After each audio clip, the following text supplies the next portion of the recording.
Welcome guys. আজকে আমার কথা হচ্ছে বাংলাদেশ যে ম্যাচটা হারলো সাউথ আফ্রিকার বিপক্ষে, এই ম্যাচের দায়িত্ব নিবে কে?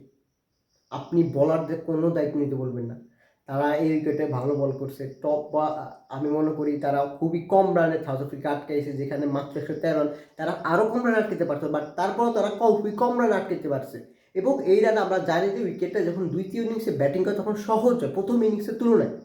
কিন্তু বাংলাদেশের ব্যাটসম্যানরা এগুলা কোন ধরনের খেলা আমার বুঝান, যেখানে রানের থেকে বল বেশি, 114 রান দরকার 120 বলে, সেখানে বাংলাদেশ সেই রানটা পর্যন্ত করতে পারেনি। এটা কারে বুঝাবো আমি?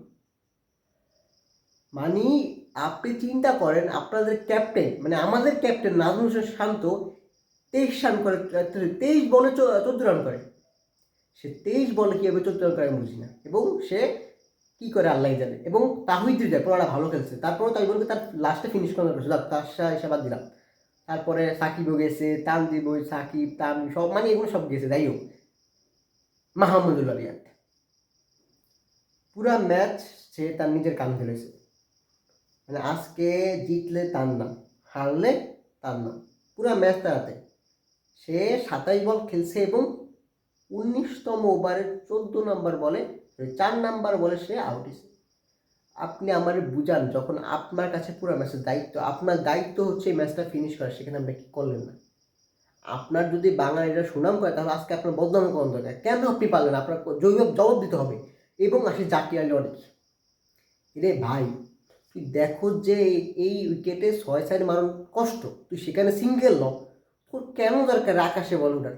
আমারে বুঝা, তোর কোনো কারণ ছিল? তুই বল ফিনিশার, তুই 9 বলে 8 রান করে তুই ফিনিশার? হ্যাঁ, এটা ফিনিশারের দায়িত্ব?